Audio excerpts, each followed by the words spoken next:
Voilà, bienvenue à toutes et tous à ce live ce soir, où Marjorie, Adrien et moi-même, Ramine, on va vous parler de notre projet à Fourgues et sur sa dimension humaine. Du défi qu'on s'est donné aujourd'hui, d'essayer de vous résumer quel est vraiment le top 3 des choses qu'on retient de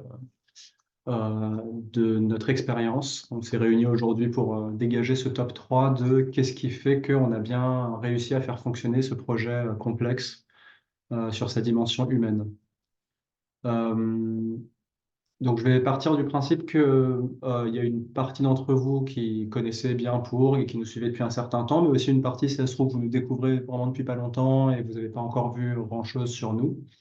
Donc, pour vous faire vraiment un résumé en très bref de qui nous sommes. Donc, nous sommes un collectif d'une quarantaine de personnes, un peu plus de 40 personnes qui vivons au cœur de l'Ariège en ce moment. On est installé depuis 2017. Voilà, le projet a été fondé par Johan, Marjorie et moi suite à une création d'abord à Paris. On avait créé une école alternative et ensuite on a découvert le mouvement des éco-villages et ça nous a donné envie d'en créer un.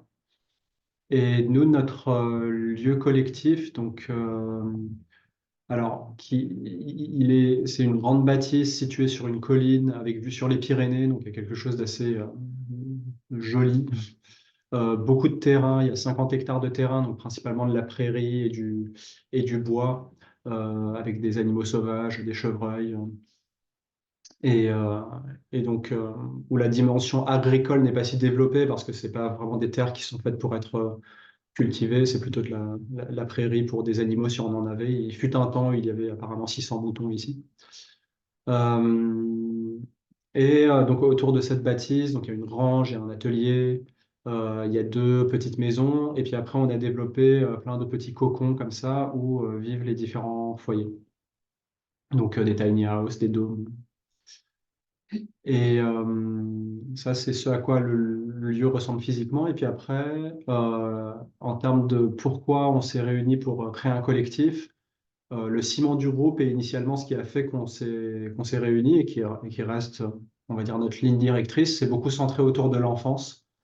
Euh, on avait vraiment à cœur de créer un lieu où les enfants vivent une vie de liberté, d'épanouissement et où ils apprennent ce qu'ils ont vraiment envie d'apprendre et ils se concentrent sur leur talent plutôt que d'être mis en échec par un système scolaire contraignant, quoi. Voilà en gros résumé ce qu'est l'éco-village de Pau. Je ne sais pas si vous aimeriez compléter un peu sur l'image globale. C'est déjà bien, puis après, ça sera complété par ce qu'on va exprimer dans les pépites. Non, comme ça, Non. ouais, c'est complet. Eh bien, parfait. Alors, je vais vous partager notre écran. On vous a préparé une petite présentation. Peut-être pour vous dire aussi que donc là, on va prendre 30 minutes, on va dire tous les trois, pour vous présenter nos petites pépites, de qu'est-ce qui fait que le collectif fonctionne, entre guillemets. Il y a quand même presque 7 ans d'existence. Et après, il y aura 30 minutes où il y aura des questions-réponses. Donc, invitation, là, à prendre des notes si vous avez des questions qui émergent pendant nos partages de pépites. Et on les garde voilà, pour après. Et on essaiera de faire une synthèse de toutes les questions, de les rassembler et d'y répondre, en sachant que voilà, 1 heure, c'est assez court. Donc, voilà. On va essayer d'aller à l'essentiel. Ouais, c'est pour ça qu'on s'est promis d'être très concis et synthétique. Euh, donc voilà, là, le défi qu'on s'est donné, le top 3 de ce qui fait notre réussite sur la dimension humaine du projet. Roulement de tambour, vous devez vraiment vous sentir un énorme suspense, mais comment ont-ils fait? Euh, et on part sur ce premier point. Vas-y, Marjorie. Alors moi, j'avais envie de vous partager quelque chose sur la gouvernance. Pour moi, enfin, selon moi, le Fourg fonctionne plutôt bien depuis 6-7 ans maintenant, parce qu'on a une gouvernance que je trouve assez bien ficelée. Et dans cette gouvernance, ce que j'aime, c'est la structure qu'on y a mise. on a mis quelque chose d'assez carré, d'assez cadré. Et pour moi, c'est ça qui fait que ça tient, qu'on arrive à vivre ensemble, à travailler ensemble et à créer ensemble. Et dans cette structure, j'avais envie de vous parler rapidement, voilà, les éléments rapidement de cette structure. On a un fonctionnement qui est designé par lead, donc il y a la définition de lead en français. Qu'est-ce qu'on pourrait dire? C'est un rôle de responsabilité. Coordination, responsabilité et donc voilà, on a Gestion, en fait, c'est quelqu'un qui assure la charge mentale d'une certaine partie du projet, quoi. et qui a une vision d'ensemble sur un pôle. Donc moi, ce que je trouve chouette à Pau, c'est voilà, on a plein de terrains de jeu différents et ça a été découpé en pôles, éducation, gouvernance, humain, jardin, aménagement, etc., accueil, etc. Et pour chaque pôle, qui sont bien visibilisés, il y a plein de rôles qui ont été bien visibilisés aussi. Donc il y a beaucoup de visibilité de ce qu'il y a à faire pour répondre à tous les besoins de notre projet et du groupe. Et à la tête de ces pôles, il y a ce qu'on appelle les leads et ils sont élus avec un système d'élection sans candidat. Leur rôle est bien défini et ils sont élus pendant 1 an. Et chaque année, ça peut tourner. Donc voilà, donc il y a cette structure qui est quand même bien ficelée et qui permet pendant 1 an de savoir qui a en main le pôle et qui coordonne. Et avec, sous ces leads, une équipe qui est assez bien fournie aussi et où il y a un travail vraiment d'équipe avec beaucoup de communication et beaucoup d'échanges et beaucoup d'horizontalité aussi. Donc pour moi, ça, c'est un des piliers de Pau. Il y a vraiment une structure assez forte avec cette organisation-là. Et le fait que ce soit super bien structuré, ça permet en parallèle de vivre beaucoup de prises d'initiative, de créativité, de liberté, parce qu'il y a cette structure en amont à côté, quoi. Et donc cette prise d'initiative, pour moi, c'est aussi une clé dans notre collectif. Moi, j'ai l'impression que je me sens bien depuis 7 ans parce que je peux aussi avoir beaucoup de liberté dans ce cadre qui va apporter de la sécurité et qui va nous permettre de se sentir voilà, au top de notre... dès qu'on a un projet ou un élan, une envie, on peut l'exprimer et il peut se concrétiser. Et il y a plein d'outils aussi qui permettent ça à côté, notamment la sollicitation d'avis, qui est une manière de pouvoir lancer un projet en sollicitant l'avis des autres, des leads, mais pas que, en ayant juste des prises d'initiative en permanence en tant que lead. Voilà, il y a une confiance a priori que chaque individu a peut se lancer dans des projets et dans des expérimentations, parce qu'à côté, il y a une structure qui est assez forte et qui est assez, qui est légitime et qui est respectée. Et dans cette structure aussi, on a quelques organes qui ont du pouvoir aussi. Donc dans les leads, il y a beaucoup de pouvoir qui leur est accordé. Et il y a beaucoup de pouvoir qui est aussi accordé à certaines réunions, notamment on a un conseil de village qui est là depuis le début. Il y a des propositions importantes qui sont amenées, qui sont tranchées par vote.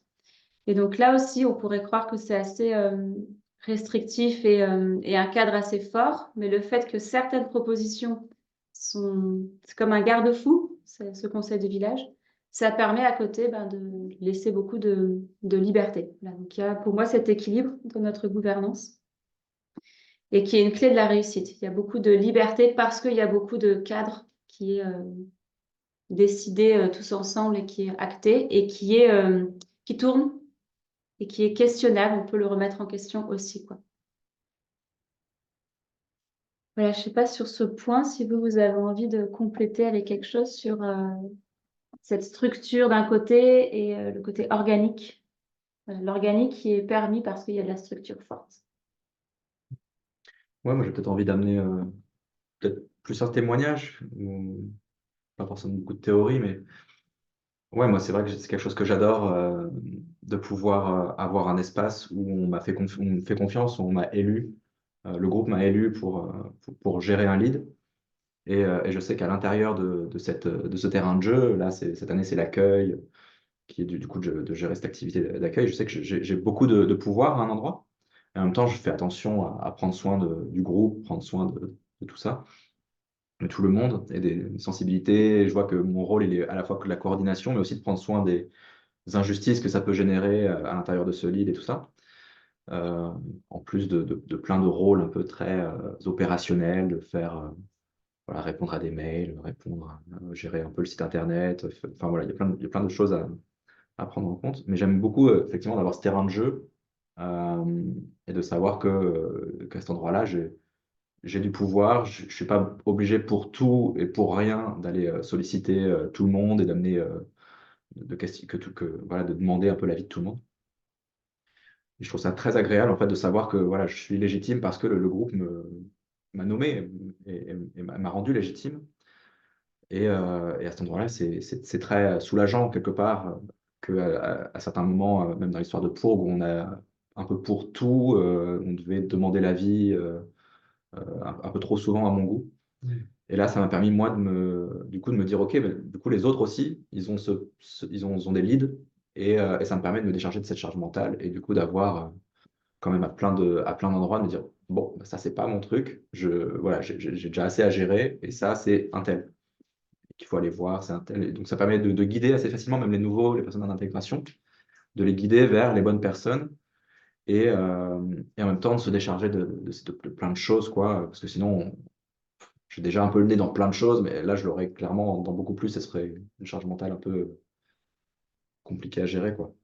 Donc, je suis hyper satisfait pour ça. Et comme tu disais, Marjorie, ce truc de pouvoir aussi se mettre dans des rôles assez opérationnels. J'ai pas trop besoin de réfléchir. Je sais que je suis en gros dirigé par quelqu'un qui m'a dit quoi faire et j'applique, ce qui fait du bien aussi. Ouais, je voulais rajouter, pour moi, une des pépites qui fait que ce système de gouvernance tient, c'est que si je prends mon exemple, j'ai le lead éducation, donc là j'ai du pouvoir et j'ai des responsabilités. Et à côté de ça, je vais avoir plein de rôles dans d'autres pôles où là je suis juste, je fais partie de l'équipe et j'ai les leads qui me disent ce que j'ai à faire. Et je trouve que ça c'est hyper important dans une organisation d'avoir à la fois la casquette lead et à la fois la casquette j'exécute des tâches et juste donc, ça crée un équilibre, le fait qu'on ait tous, pratiquement tous, ces différentes casquettes et postures, du coup. Ça permet de créer de la fluidité entre les êtres humains qui créent ensemble, quoi. Et que ça tourne. Chaque année, ça tourne. Et donc, on ne cristallise pas un pouvoir, quoi. Ouais, et moi, ça me donne envie de vous donner un petit aperçu en fait de à quoi ressemble notre organisation plus concrètement. Alors, attendez, je vais préparer un document que j'ai ouvert tout à l'heure. Peut-être qu'en attendant, je peux aussi te dire, ouais. Vas-y, vas-y. Je sais pas si je suis sur la caméra, mais hop, en tout cas, je peux vous dire que ça permet aussi comment dire, on nomme pas n'importe qui lead, voilà, quelqu'un qui est responsable d'un pôle. Ça permet aussi de nous montrer nos complémentarités et de voir que il y a des personnes qui sont meilleures sur certains aspects que d'autres, et qu'on leur fait plus confiance parce qu'il y a de la compétence, il y a de l'expérience. Et on voit que là, dans un groupe, il y a finalement plein d'intelligences différentes et de personnes qui peuvent prendre soin de tout un aspect, tout un pan de pôles. Cette année, on a 9 pôles. Et 7. sept, On a réduit à ouais. 7. Ok, on a C'est 7 ça. cette année. Mm. Oui, c'est vrai. Et, et de voir que voilà, on était même à 11 l'année dernière, et puis même là, on a encore sous-divisé. Bon, on passe un peu les détails, mais ça permet quand même de voir que on a quand même pas mal de personnes qui ont des grosses responsabilités et qui vont gérer les choses à leur manière et à qui on fait confiance que là, elles sont compétentes pour telle chose. Il y en a qui sont pour la cuisine, d'autres le jardin, d'autres plutôt la convivialité. Enfin, ça balaye quand même des spectres assez larges de types de personnalités et de personnes qui peuvent gérer ce genre de choses aussi. Et c'est assez, je trouve, hyper intéressant de voir qu'il y a juste une complémentarité d'humains, quoi, qui arrivent à travailler ensemble et à faire un projet qui est complet. Yes. Bon, les amis, on va Ça devoir passe être vite. un peu plus concis encore parce que ça passe. Je voulais juste vous montrer assez rapidement à quoi ressemble notre organisation. Vous voyez on a un fichier avec 7 onglets, un pour chaque pôle, hein, accueil, gestion, nature, aménagement, éducation, humain et foyer. Et là, j'ai fait un petit zoom sur l'éducation pour vous montrer que voilà, chaque rôle est, euh, est défini ici. Et par exemple, si on prend les espaces, donc qui a été pris par Amélie, qui a un lead là-dessus, du coup, Et ben Amélie, elle s'est engagée pendant 1 an à donc déjà avoir une vision d'ensemble sur le design des espaces, de coordonner tous les aménagements qui se trouvent au service de l'éducation des enfants, pour qu'il y ait des beaux espaces fonctionnels, où il y a du bon matériel et tout ça. Et ça veut dire qu'Amélie, on compte sur elle et que bah, voilà, nous, aucun de nous trois n'aura trop à réfléchir à ça. Alors, à part Marjorie, qui est lead du pôle Oui. éducation et qui va travailler avec Amélie. Et puis après, bah, en réunion éducation, toute l'équipe va soutenir Amélie dans sa mission. Mais en gros, le mandat est clairement donné à Amélie. Amélie, du coup, se sent légitimée par le groupe. Ça a l'air d'enfoncer des portes ouvertes, tout ce qu'on dit, mais moi qui accompagne d'autres groupes à l'extérieur de Pourg, je peux vous dire qu'il y a pas mal d'écueils à cet endroit-là. Et ce que je vois le plus souvent, c'est en fait la difficulté pour certains de prendre des engagements. C'est comme vouloir un peu toujours laisser aux autres ou laisser au groupe. Et la responsabilité, comme ça, tombe quelque part dans l'éther et personne ne la saisit vraiment. Euh, et il y a une telle envie de rester dans le on verra bien, laissons le truc se gérer de manière organique et tout seul, et puis en fait, les gens feront les trucs au moment où il faut. En fait, finalement, ça mène à bah, personne n'est responsable, tout le monde devient frustré, les choses ne se font pas.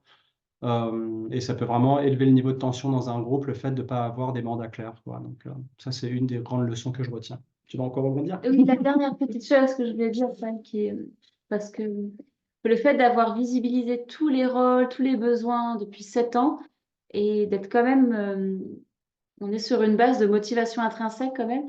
Et du coup, il y a tout ça qui est mis sur la table en fin d'année ou en début de nouvelle année. Et à chaque fois, on trouve des personnes qui prennent des rôles, là, comme Amélie ou d'autres, qui prennent un rôle, un co-lead, on appelle ça les co-leads, et qui le font vraiment par motivation. Et du coup, il y a les choses après sont faites vraiment pas parce que bon, bah allez, il faut qu'on remplisse cette case, on y va.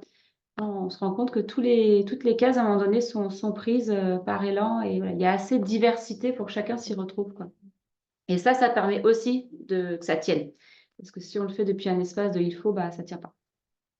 Voilà. Et donc, on a fait un gros travail de définition, de design de tout ça. Il y a 7 pôles, il y a une trentaine de co-leads, comme on dit, donc c'est des rôles de responsabilité avec une dimension de gestion. Et puis après, il y a quelque chose comme 150 rôles en tout, qui sont vraiment des rôles d'exécution sur lesquels on s'engage également à l'année. Alors, Deuxième slide. c'est parti pour la suite. Euh, eh ben, Vous voulez partager une pépite? oui, mais je cherche les slides. Euh, donc, la deuxième clé de réussite, je vais vous parler du projet de sortir de la posture de victime et de devenir pleinement responsable. Donc ça, je pense qu'on est nombreux à être d'accord pour dire que c'est le projet de toute une vie pour tout le monde, et que c'est le chemin on va dire, d'individuation, de sagesse, de devenir adulte, quoi. Et ça devient d'autant plus important quand on vit en collectif. Et moi, avec mon expérience de 7 ans vécu ici à Pourg, j'en ressors vraiment avec la synthèse que c'est vraiment ça le principal travail dans lequel on est. Et c'est ça qui permet de vivre dans un collectif en bonne santé relationnelle, en harmonie, où chacun se sent bien. Parce qu'un collectif, bon, bah, comme vous êtes nombreux à probablement avoir entendu ça, c'est un milieu social très intense et qui est assez risqué, dans le sens que des conflits peuvent escalader, ils peuvent se propager. Même quand on n'est pas impliqué dans le conflit, bah, le fait qu'il y ait un conflit qui se passe entre deux, trois personnes dans le groupe, bah, ça met une certaine ambiance, vous pouvez l'imaginer. Donc ça, c'est vraiment un des principaux défis de la vie collective, c'est ça, quoi, c'est d'arriver à maîtriser cet aspect-là.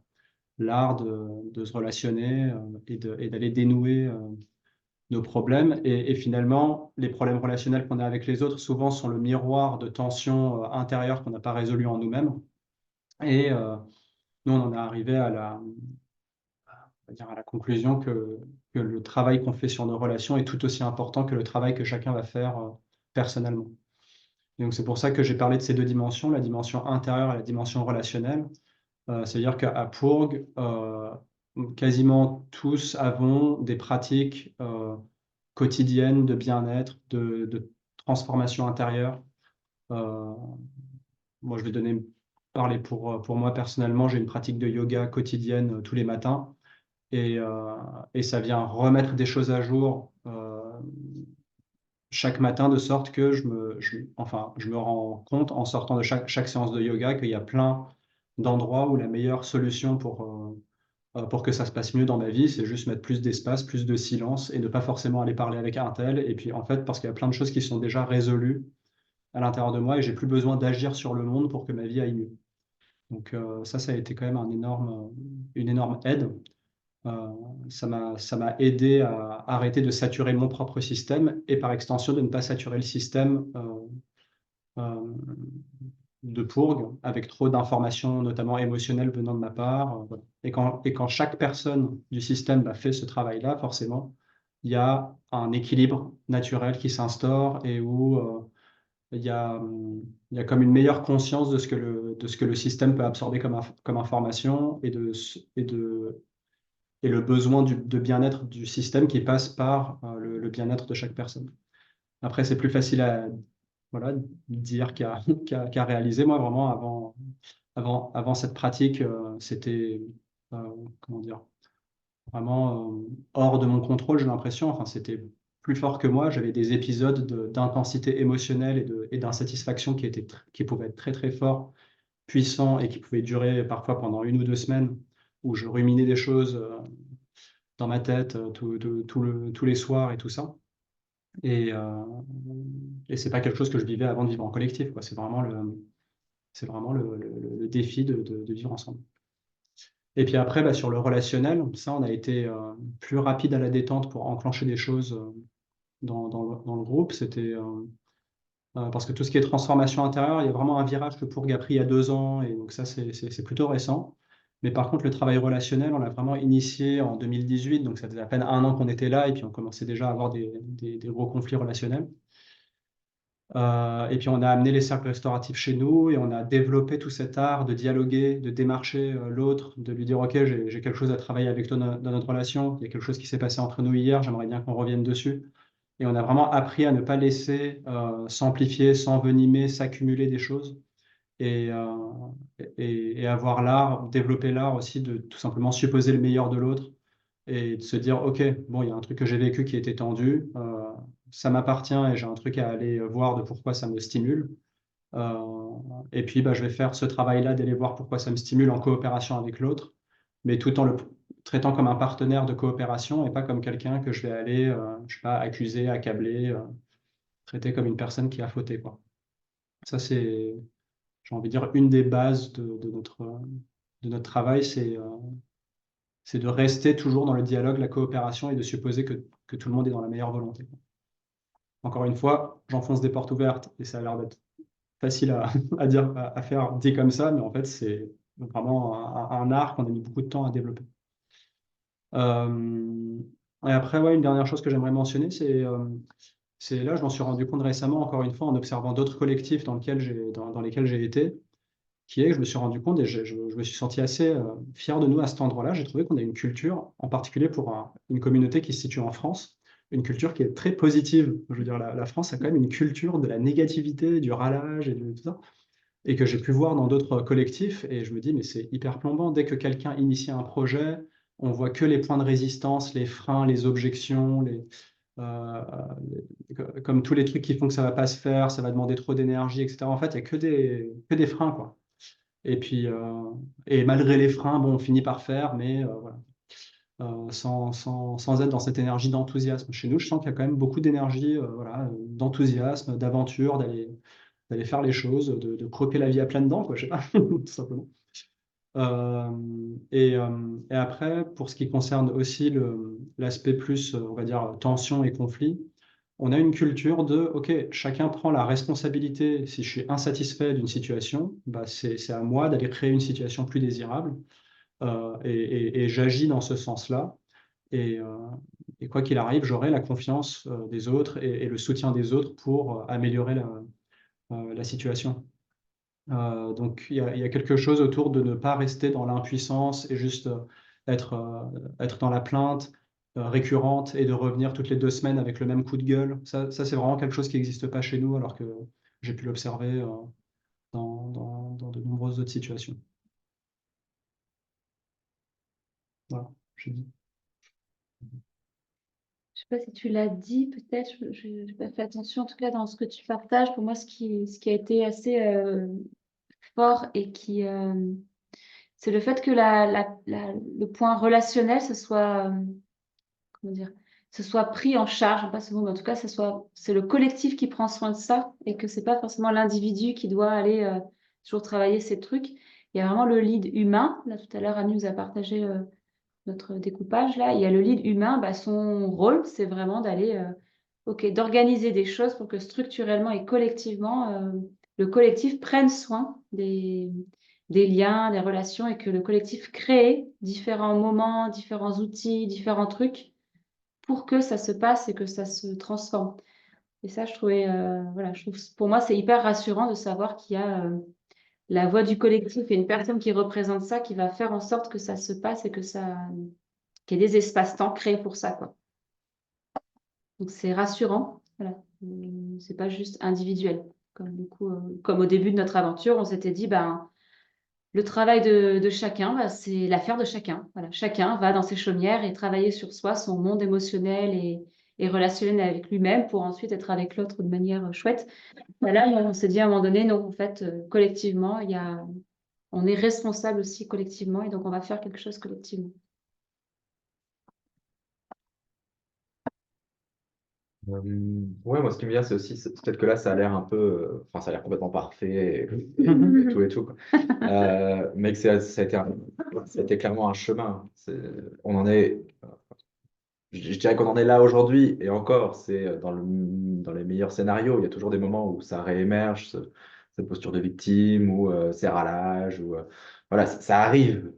C'est super rare, mais enfin, c'est beaucoup plus rare, j'ai l'impression, que dans plein d'autres cadres dans lesquels j'ai vécu. Mais, euh, mais voilà, on n'est pas parfait et c'est un chemin qui fait que de s'améliorer, en tout cas chez nous pour l'instant, qui fait que d'aller vers du mieux. On ajuste, on se dit les choses et on rectifie notre comportement et du coup, oui, on arrive voilà, avec ces points qui fonctionnent, qui créent un relationnel beaucoup plus fluide chez nous, quoi. Là, quand tu dis ça, ce qui me vient et que je trouve chouette, c'est de partager que lorsque ce comportement arrive, il ne s'agit pas de le faire taire et de le faire disparaître. Non, en fait, il y a ce truc de, OK, il y a ça qui se passe chez toi, ben, il existe des espaces et des temps où tu vas pouvoir y aller à fond, en fait. Mais en tout cas, il y a des moments où c'est pas le moment de le vivre et les espaces où c'est pas le moment de l'exprimer. Mais il y a des espaces où, ouais, carrément, l'expression du râlage et se faire des temps d'écoute et vider sa poubelle et pisser son chacal, comme on peut, si certains connaissent la CNV. Oui, bah, chez nous, il y a plein d'espaces où on peut l'exprimer allègrement. Et donc, du coup, après, on va pas juste polluer comme ça dans des endroits qui sont inappropriés. Voilà. Donc, la CNV, c'est la communication non violente et l'expression pisser son chacal, ça veut dire juste déverser, Cracher son truc. cracher son venin. Euh, ouais, et pour vous dire, alors, quand même, ça donne de l'espoir à des collectifs là, peut-être qui ont connu des phases compliquées. Et franchement, il n'y en a pas un seul, j'ai pas vu un seul collectif qui n'a pas connu de gros conflits. Donc c'est partout. Donc c'est quelque chose à attendre, mais c'est pas une fatalité de vivre ça 10, 15, 20 ans. Nous, ça fait quand même bien quasiment 2 ans que là, on a quelque chose de stabilisé, de Oui. 1 an et demi, ouais, bon. Et on est dans un rythme de croisière et il n'y a pas eu de gros trucs qui a pris l'énergie comme ça de tout le groupe, etc. C'est parce que c'était vraiment des choses lourdes avant qui nous mobilisaient beaucoup d'énergie et qui faisaient qu'on ne pouvait même pas faire autre chose pendant ce temps-là, tellement c'était chiant.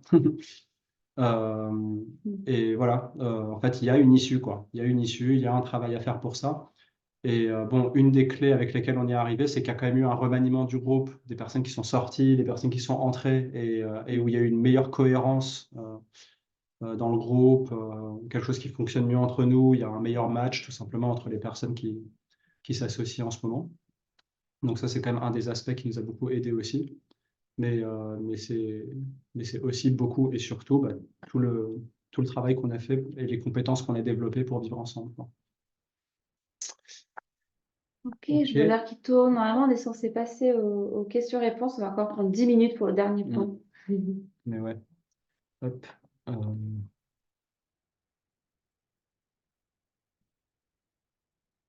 Alors, ce dernier point, qui est maîtriser l'art de se réunir au service de l'harmonie et de l'efficacité du groupe. C'est beau. C'est beau, c'est bien dit. Mhm. Ouais, bon, peut-être pour parler un peu de l'historique, il y avait quand même pas mal d'énergie au début de Pour qui a été mise dans les réunions et dans le fait de structurer le groupe, de créer du lien entre les habitants, de structurer toute la gouvernance, de designer tout ça en fait. Et bon, à un moment, il y a quand même de l'énergie qui a besoin de passer du temps hors des réunions et des moments où on est juste dans du process, on est juste dans du design, enfin voilà, tout ça, des choses, du temps qu'on passe ensemble, mais à être vraiment souvent déjà dans du mental, ou alors juste ou plutôt du relationnel. Et donc, il y a eu un moment quand même où on a besoin, enfin, c'est arrivé en fait tout le long, et je pense encore, même encore aujourd'hui, j'ai l'impression qu'on est toujours dans cette démarche-là, de se dire, bah, on va peut-être faire un peu moins de réunions. Comment on peut faire moins de réunions en fait? Comment c'est possible? Et donc, on a toujours fait une recherche pour, ouais, d'optimisation en fait, pour dire, OK, comment faire? Et donc, c'est passé par différentes solutions. Il y a déjà bon, voilà, de la formation en facilitation pour être un peu plus soit cadrant dans les réunions, soit aller plus droit à l'objectif. Sont à l'écoute et du coup, Voilà, ouais, prioriser, amener vraiment les sujets qu'on a besoin d'amener. ouais. Mm. Donc voilà, il y a quand même cette posture et des facilitateurs et des participants qui ne fait que s'améliorer parce qu'on s'éduque, parce qu'on se prend des temps pour se faire des points un peu plus méta, où on va observer un peu comment ça fonctionne. Et une autre solution, ça a été de designer les réunions.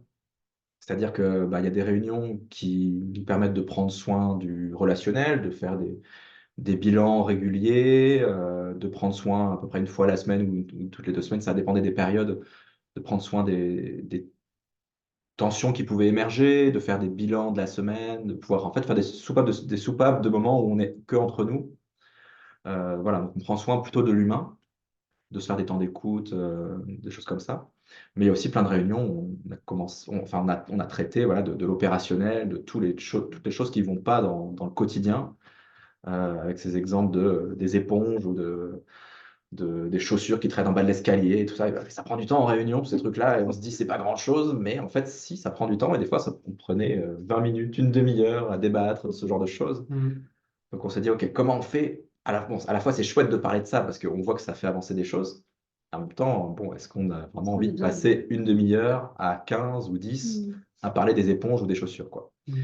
Et donc, voilà, comment minimiser ce temps de réunion? Et là, on a passé par différentes étapes. Déjà, la première étape, c'était d'avoir une réunion qui permet de gérer ces problèmes-là du quotidien. Puis après, on a designé une autre réunion inspirée de Holacracy, qui était ce qu'on appelait le triage, et qui est une réunion qui va très vite, où chaque point ne devait pas durer plus de 2 minutes. Et puis, l'idée, c'était d'aller, du coup, bah, avec ces leads qu'on avait créés un peu à cette époque-là, d'aller rebalancer tous les sujets. Si c'est les chaussures, OK, ça va au lead foyer. Si c'est un arbre, bah, ça va au lead nature ou jardin. Et du coup, on pouvait trier les informations comme ça pouvait prendre moins de 2 minutes par sujet, quoi. Bon, ça a été un peu trop mécanique à notre goût. Et il y a un moment, on a eu besoin d'aller un peu plus dans la profondeur. Et puis, on a eu des outils de discussion. Maintenant, on est passé sur Discord, qui est voilà, un outil de communication qui a permis de désengorger énormément les réunions par tous ces petits sujets-là, en fait, qui, des fois, en quelques phrases sur un chat en ligne, ça permet de tout débloquer. Il n'y a pas besoin de prendre du temps collectif, quoi. Et donc, bah, maintenant, on a, je trouve, un assez bel équilibre qui est on essaie de cibler les sujets qui Qui vont, méritent. ouais, qui le méritent, qui vont intéresser tout le monde, qui sont assez riches et qui, en même temps, sont assez complexes pour que ça puisse pas se traiter en 3 phrases sur Discord. Euh, Et donc, on arrive à comme ça, minimiser le temps de réunion. On a quand même, l'année dernière, il y a quand même eu un moment où on a divisé, je sais pas comment, mais on a carrément enlevé une réunion de la semaine, en fait. Donc, une réunion d'1 heure et demie. Mm. Donc là, on avait 3 réunions d'1 heure et demie ou 2 heures. On est passé à 2 réunions. Mm. Et on s'y tient, Mm. ce qui est assez chouette. Et donc, voilà, petit à petit, on y arrive. Là, bon, descendre en dessous de ça, je pense que ça va être compliqué, mais Mm. pourquoi pas. On verra. Ça dépend aussi des périodes. Il y a des périodes où clairement on se prend pas la tête et on se dit, enfin l'hiver par exemple, il y a des moments où il n'y a pas grand monde et puis voilà, on ose annuler des réunions Mm. et se prendre du temps pour autre chose. Et, euh, et des périodes où on ose en faire un peu plus aussi. Euh, Pas forcément des plénières. On divise aussi beaucoup de choses avec des petits groupes de travail pour pas justement solliciter tout le groupe pour tout, mais pour faire des fois du travail à 3, 4, 5 sur des choses un peu plus spécialisées, quoi. Mm. Oui. Oui, ce qui me venait là en écoutant ce que vous partagez, Adrien, c'est il y a eu beaucoup plus de discipline, en fait, finalement, dans est-ce qu'on a besoin de réunion? Est-ce que cette réunion est pertinente là, maintenant? Est-ce qu'on a besoin d'être à 15? Il y a eu vraiment ce truc de si on se réunit à 15, c'est il y a besoin de l'intelligence collective. Sinon, non. Sinon, il existe plein d'autres choses comme les leads ou comme tout ce qu'a nommé Adrien. Et j'ai senti que si on se mettait une bonne discipline, bah, ça permettait ensuite une fluidité et du coup plus de moments aussi de convivialité et d'autres choses que le temps de réunion qui est assez nécessaire en début de projet, quoi. On passe notre temps à se réunir pour organiser des trucs, quoi. Donc moi, je dirais ouais, que dans notre art de vivre des réunions, il y a cette discipline et il y a aussi vraiment cette légitimité qui est accordée aux facilitateurs et qui n'était pas toujours là les premiers temps. Mais cette posture-là, le dernier point sur cette slide, c'est cultiver la posture de coopération. Ben, si je détaille un peu pour moi ce que ça veut dire, c'est hey, quand je suis participant à une réunion, est-ce que je peux avoir une posture qui donne la pleine légitimité au facilitateur? J'ai élu et on a nommé des personnes là pour faciliter la réunion. Est-ce que je peux être vraiment dans une posture de confiance a priori et de faciliter le facilitateur, quoi? Presque, il y a ce truc-là. Sinon, on est en train de se mettre des bâtons dans les roues et ça n'aide en rien. Donc là aussi, il y a ce truc d'avoir une certaine posture quand on arrive en réunion et une confiance a priori donnée au facilitateur, quoi, qui lui aussi acquiert plus d'expérience. Et bref, il y a tout un art, un jeu d'équipe en fait à se respecter dans nos différentes places et rôles dans les différents temps qu'on vit ensemble.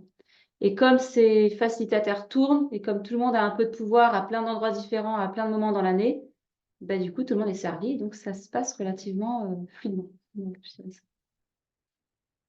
Ouais. Et là, sur ce sujet-là, en fait, je me suis rendu compte que participer à une réunion est tout autant un art que de faciliter une réunion.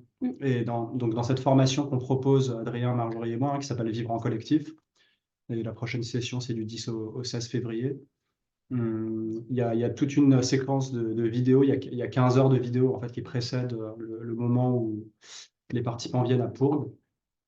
Et dans ces vidéos, il y a une vidéo sur l'art de faciliter une réunion qui dure à peu près une demi-heure avec toutes les clés, et puis les écueils habituels de la facilitation, et puis et voilà, et ce qui est important de développer en tant que personne qui facilite.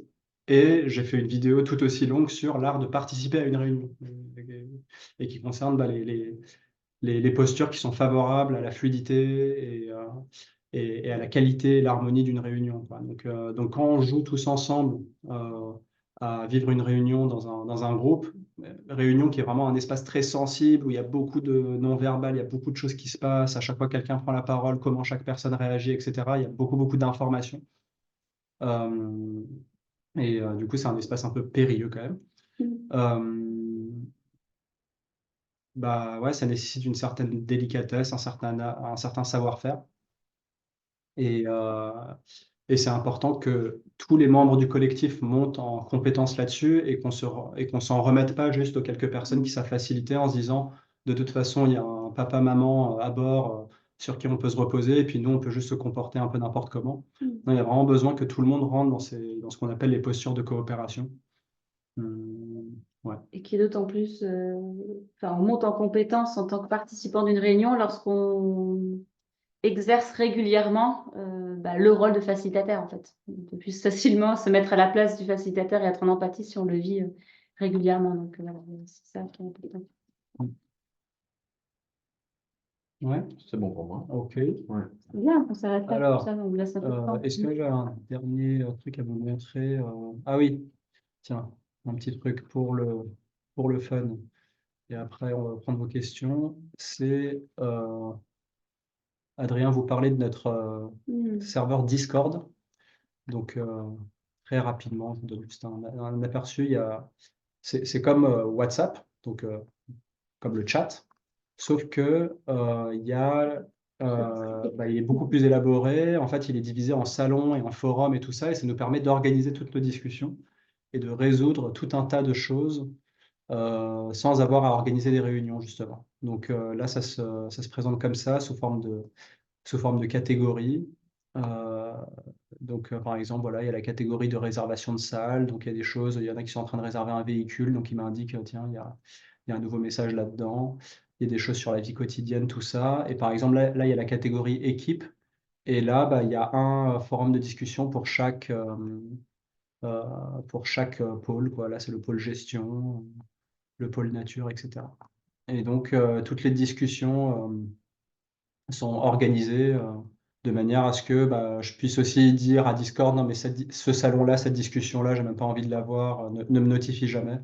Et alors que d'autres, je vais vouloir être prévenu, quoi. Bon, voilà, pour vous donner un peu une idée de comment. Discussions et qui sont aussi des fois des mini-groupes de travail, des sollicitations d'avis, des choses concrètes et des décisions à prendre et qui ont été retirées des réunions. Parce que du coup, ça concerne que 3 ou 4 personnes, pas besoin d'embêter tout le collectif avec ça, quoi. Voilà, un canal de sollicitation d'avis. Est-ce qu'on prend un chat pour les souris? Est-ce que je peux échanger ma maison avec d'autres qui vont venir y vivre? Est-ce qu'on peut accueillir un atelier microbiologie, etc. Donc des questions qui sont posées au groupe comme ça, et puis on réagit, et puis la personne après, elle a de quoi faire pour décider. Vous voyez, comme vous voyez, des petites réactions comme sur Facebook avec des likes, des loves, des réactions comme on veut, quoi. Voilà, voilà. Et ben, ouais, c'est parti pour les questions. Peut-être juste la planche de synthèse de fin pour vous rappeler voilà, le top 3 du coup, de ce qu'on considère comme étant les clés de réussite de notre projet sur la dimension humaine. Donc, installer une gouvernance bien structurée qui libère la créativité, sortir de la posture de victime et devenir pleinement responsable, maîtriser l'art de se réunir au service de l'harmonie et de l'efficacité du groupe. Et peut-être pour les questions, écrivez-les sur le chat et nous, on va en lire à chaque fois 3 ou 4 et faire une réponse.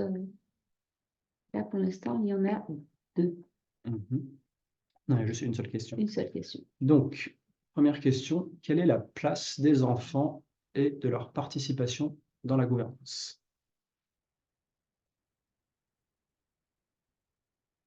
Alors, comment faire une réponse rapide? Quelle est la place des enfants et de leur participation dans la gouvernance? Peut-être c'est vrai qu'on n'a pas dit un mot sur la raison d'être de notre collectif. La raison d'être, elle s'articule autour de deux piliers ou 3. Et un des 3 piliers, c'est quand même l'éducation autodirigée, voilà, de ne pas obliger les enfants à aller à l'école, basée sur la motivation intrinsèque et de les immerger dans un environnement qui est celui qu'on vous a décrit, donc des postures de coopération, sortir de la posture de victime et dans une démocratie la plus horizontale possible. Répartir les responsabilités et les libertés. Donc nos enfants, ils sont immergés là-dedans, donc ils sont en permanence avec nous. Ils voient tout et il y a quand même une organisation pour eux pour que les adultes soient un peu plus disponibles les après-midi notamment.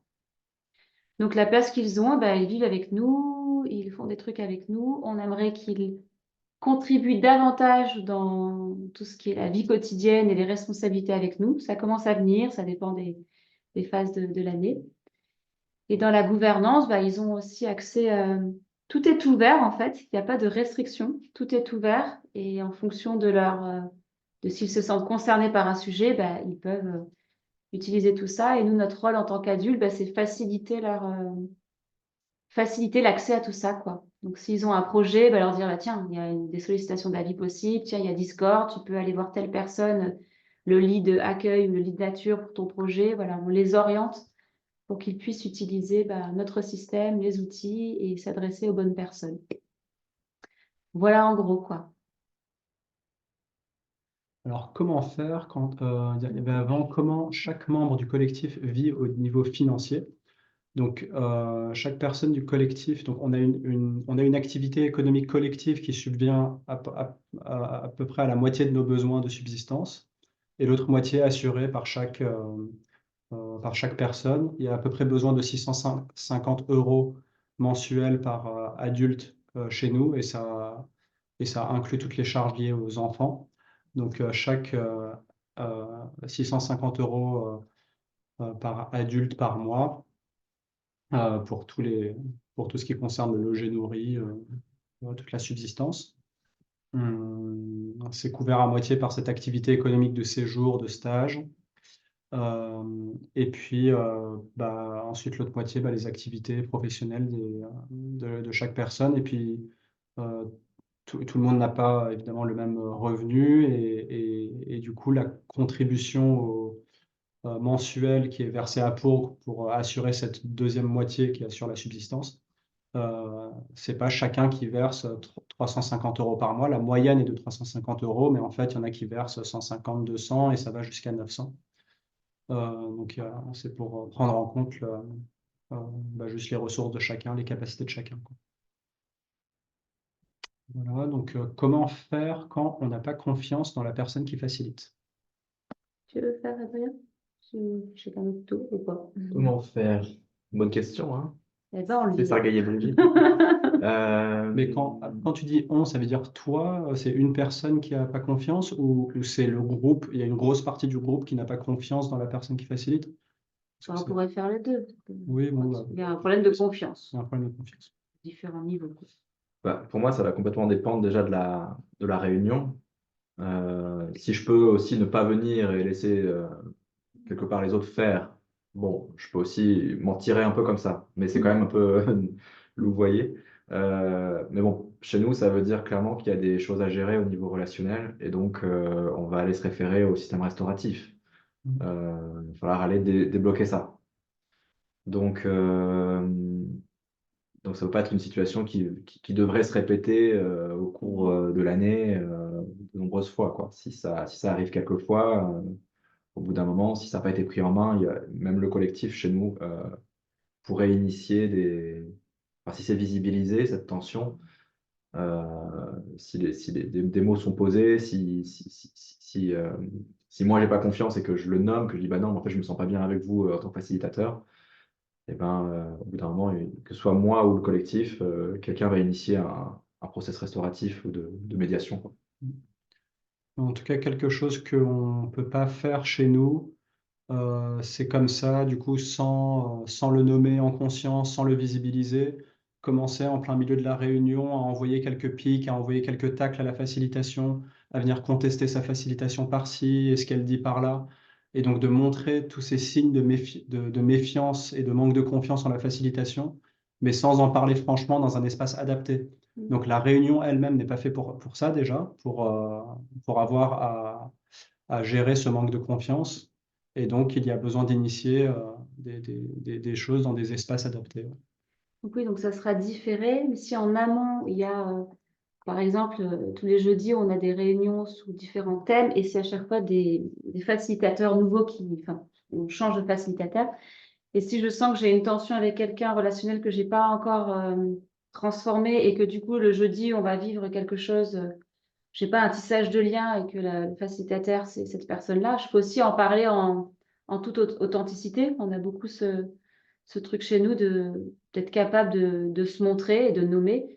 Et je peux faire une demande. Je veux dire, voilà, en ce moment, on est en grosse tension, elle et moi, sur ces sujets-là. Est-ce qu'on pourrait trouver une solution? Est-ce que quelqu'un d'autre pourrait faciliter ou est-ce que ça peut aussi se faire comme ça, quoi. Mais en tout cas, c'est au collectif et à la personne de prendre la responsabilité de le nommer et ensemble, on transforme ou on trouve des solutions.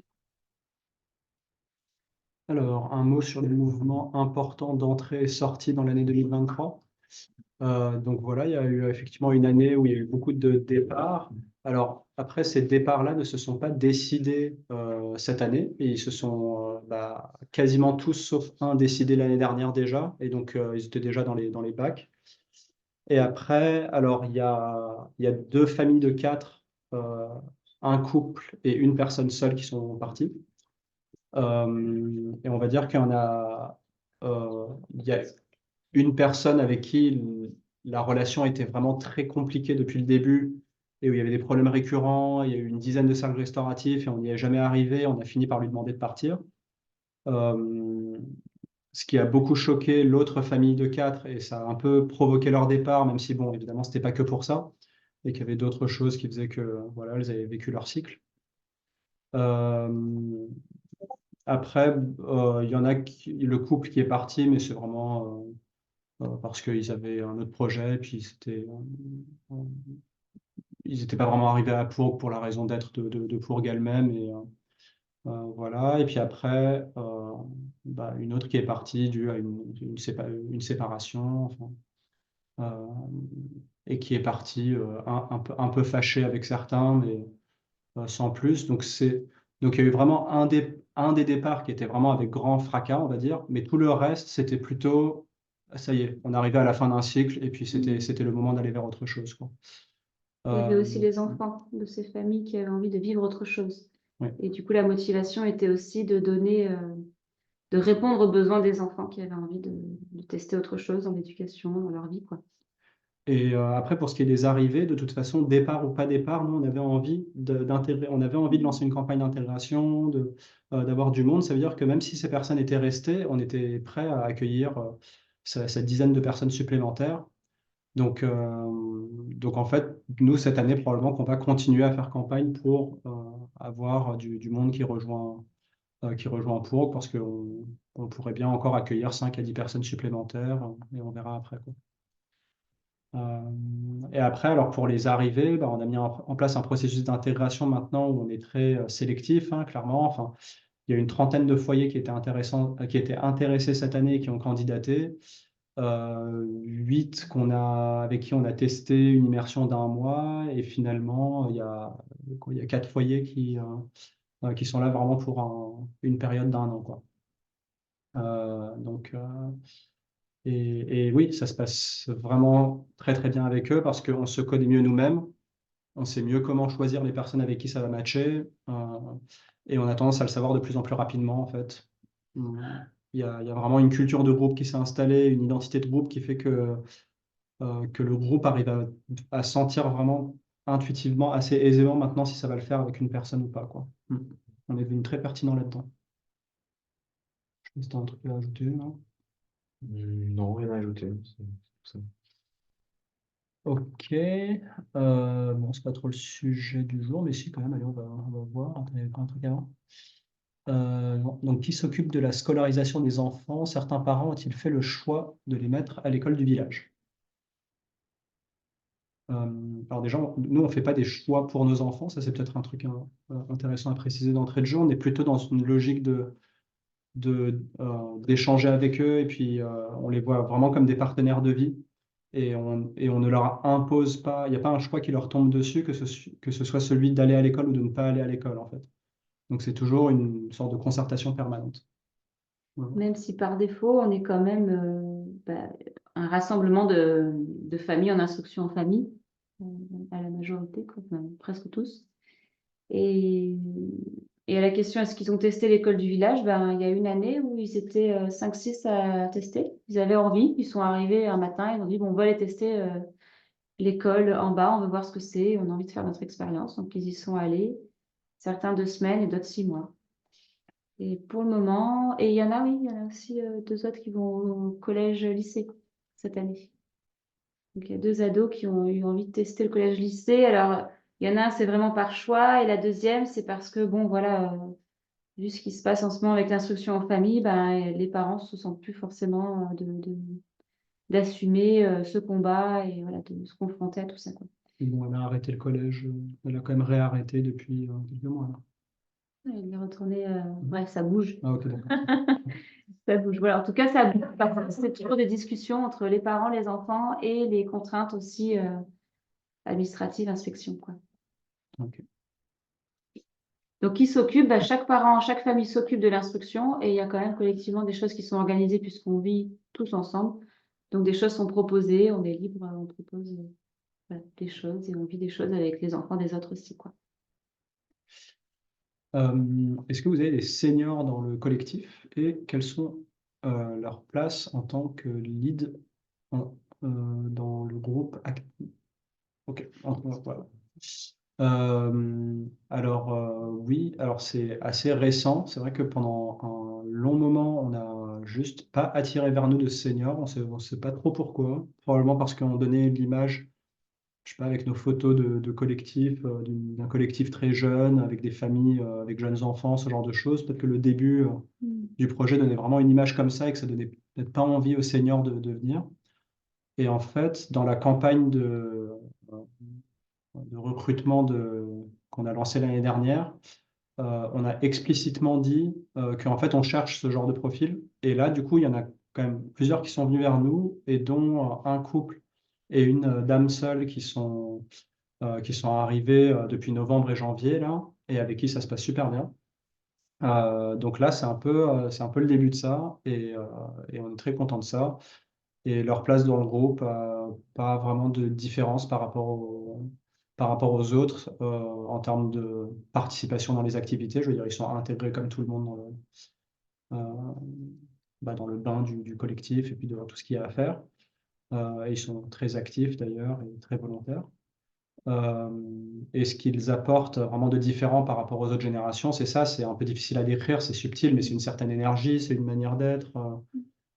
Clairement, on a, je pense, tous senti que ça vient compléter le collectif et ça vient ouais, combler un manque qu'il y avait. Il y a quelque chose qui n'y avait pas sans leur présence et qui est là aujourd'hui. Un, un je ne sais quoi. Tu veux ajouter un Ouais. truc sur les seniors, Marie? Non, peut-être aussi juste pour dire que là, je vois que tu marques dans la question est-ce qu'ils ont des leads, mais voilà, c'est aussi qu'ils sont là depuis très peu de temps. Comme on vous a dit, c'est depuis cet hiver.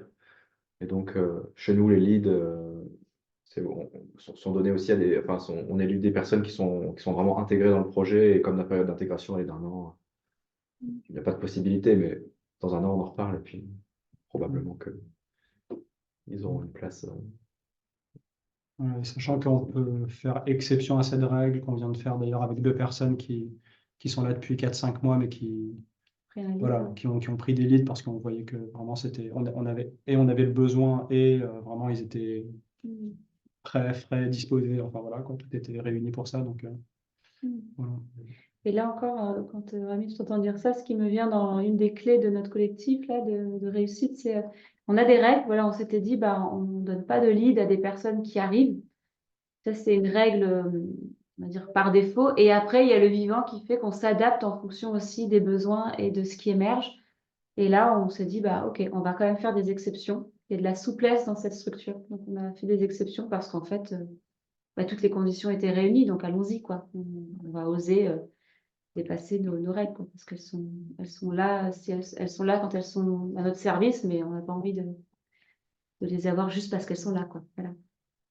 Qu'elles avaient beaucoup de souplesse aussi.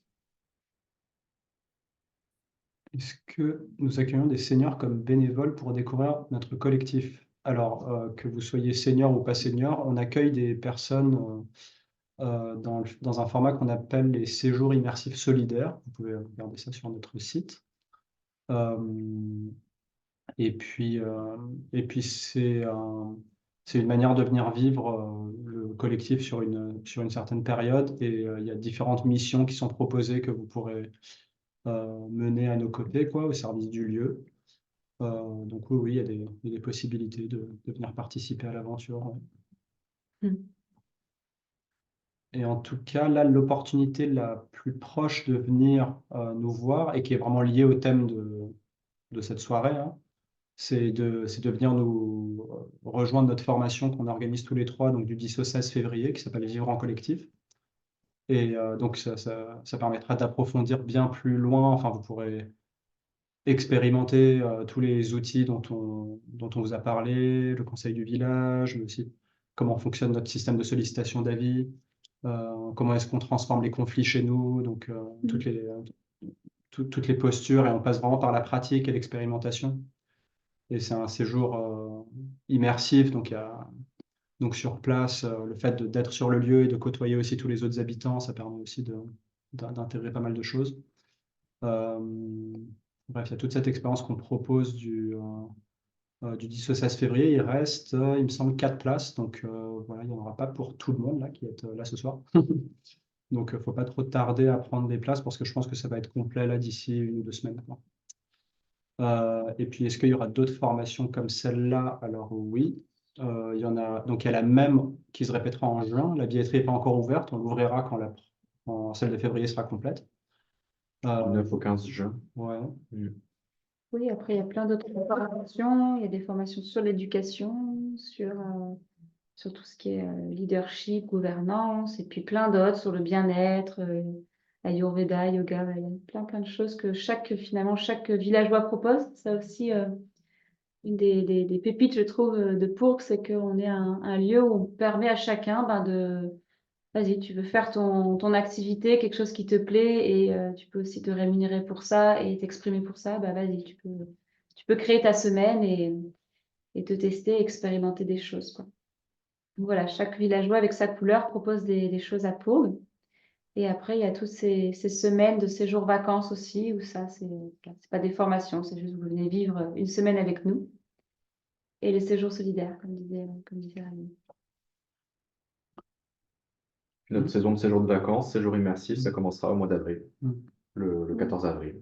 Et là, on enchaîne sur 2 semaines, si vous voulez venir découvrir l'éco-village, mais dans un mode qui n'est pas des formations, qui est plus immersif. Avec un petit thème, il y a des séjours vacances qui ont des petits thèmes, et celui d'avril, c'est le thème de l'éducation. Donc, si vous avez envie de venir avec vos enfants, il y aura des petites choses particulières, voilà, pour vivre un peu Pourg et l'éducation de Pourg en famille avec vos enfants ou juste seul avec vos enfants. Et il y a d'autres thèmes après, des séjours plutôt bien-être, autour du massage, de plein de trucs. Voilà. On essaie de varier aussi parce que nous, on aime varier aussi nos expériences avec vous et parce qu'on a vu que les besoins étaient différents, quoi. Donc, on essaie de répondre un peu à tout ça, quoi. Et puis, on va du coup s'arrêter là avec les questions, hein. Désolé pour s'il en restait, mais il y a besoin de clore. Et puis après, alors avant de partir, ce serait quand même bien, vu qu'on a que fait parler et en fait on vous a pas vu, on vous a pas écouté. Je pense que ça m'intrigue quand même d'avoir, je sais pas, 2 ou 3 retours de votre part là maintenant de comment est-ce que vous accueillez tout ça, qu'est-ce que vous auriez envie de dire avant de partir. S'il y a 2, 3 personnes qui pouvaient prendre un petit temps pour nous faire un retour, ce serait le bienvenu. Il y a Brigitte et Salut, Céline. salut. Coucou. En quelques mots, d'abord, merci beaucoup à vous trois euh, pour cette présentation qui est vraiment rodée, cadrée, pertinente et sympathique, qui donne envie. Voilà. Qui donne envie. On n'en est pas là, hein. Ouais. Nous, on est dans une phase de tension, on va dire, interpersonnelle assez importante. Voilà. J'ai dit. Brigitte, c'est bon? C'est bon. On passe la parole à quelqu'un.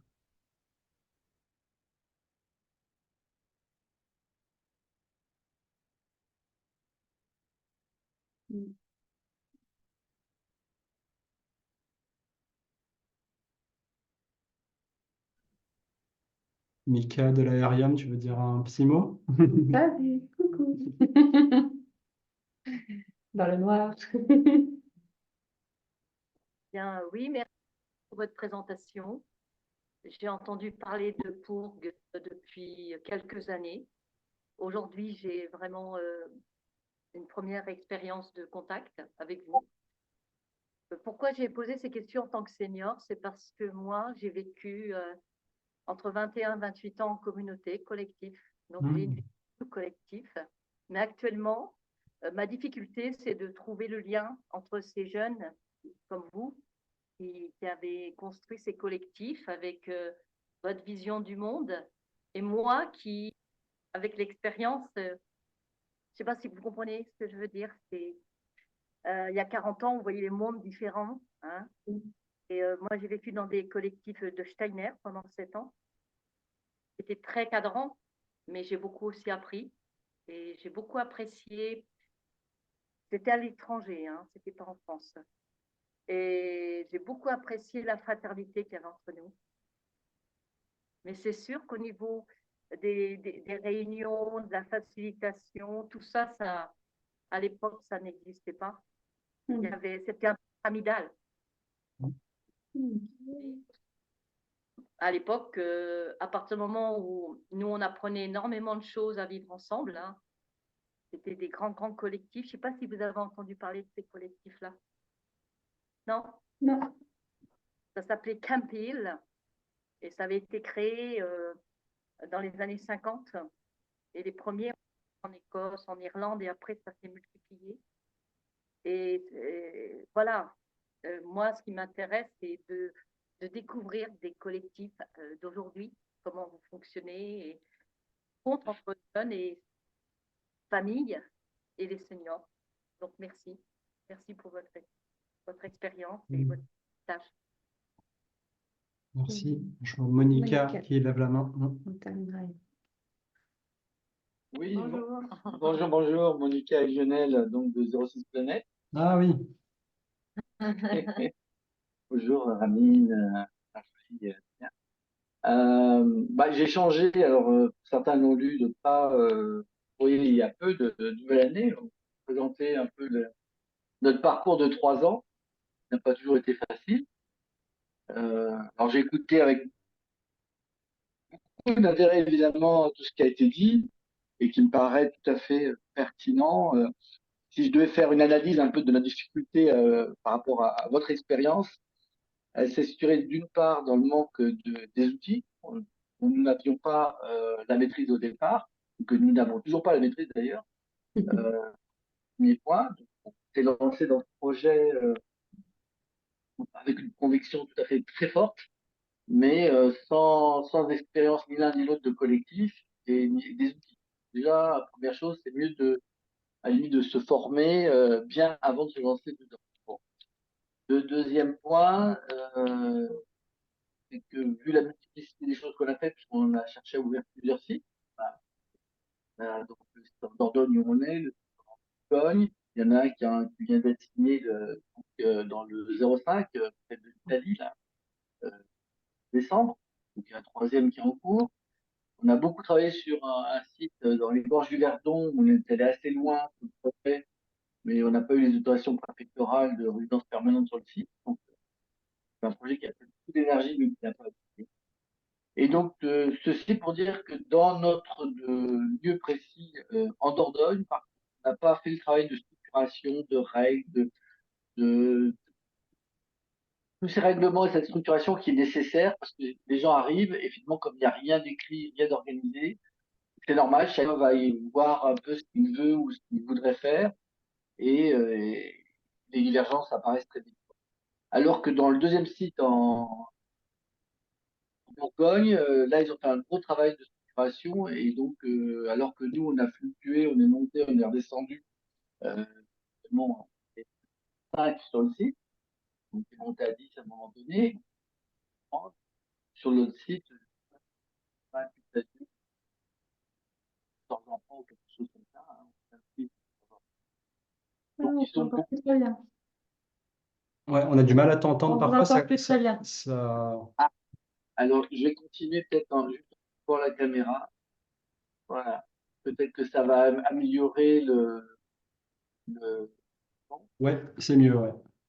Et donc, j'ai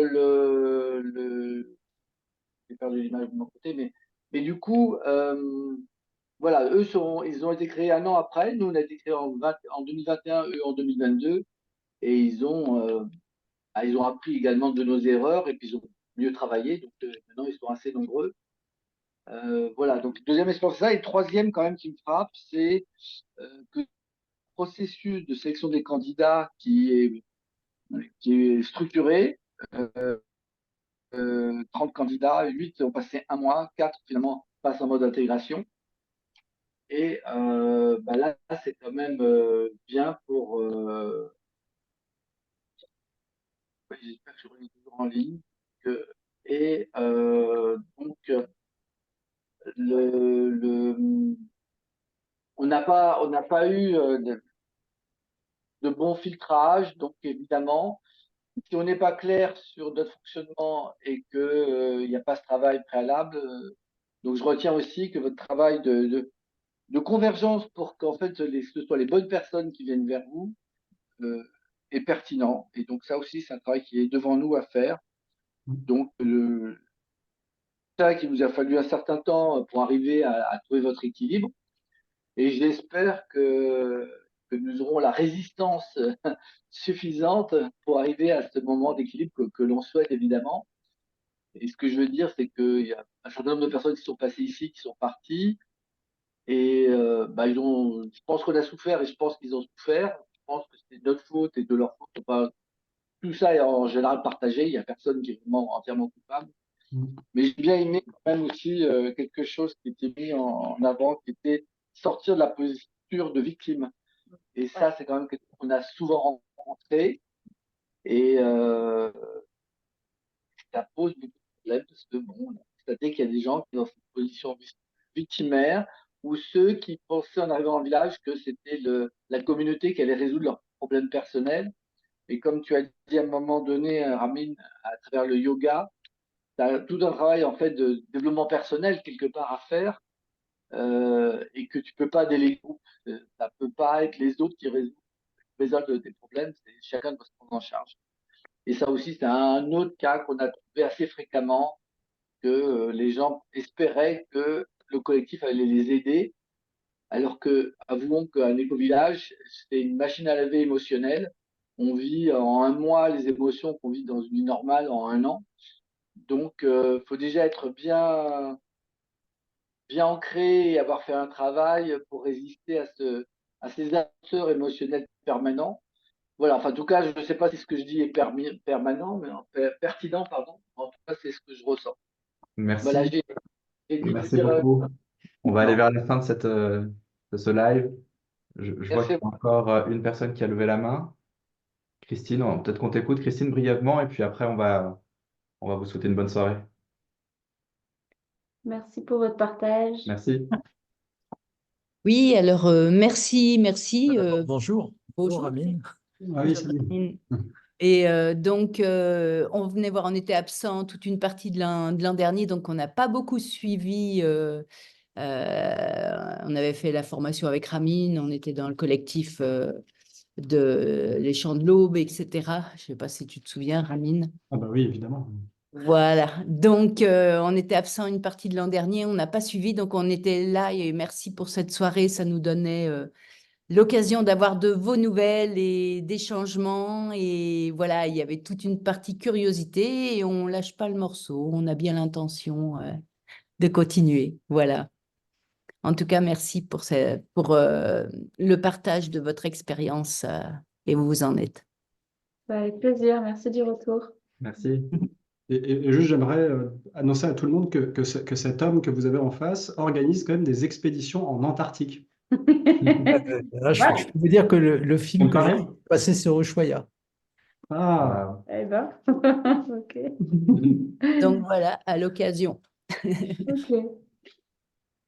Ben, merci à vous tous. Merci. Belle soirée. bonne soirée à tout le Bonne soirée à monde. tous. Merci d'avoir participé. Merci d'être resté jusqu'à la fin. Et merci à tous les merci qui pleuvent dans le chat. Et ouais, on en fera d'autres des lives, probablement sur d'autres sujets.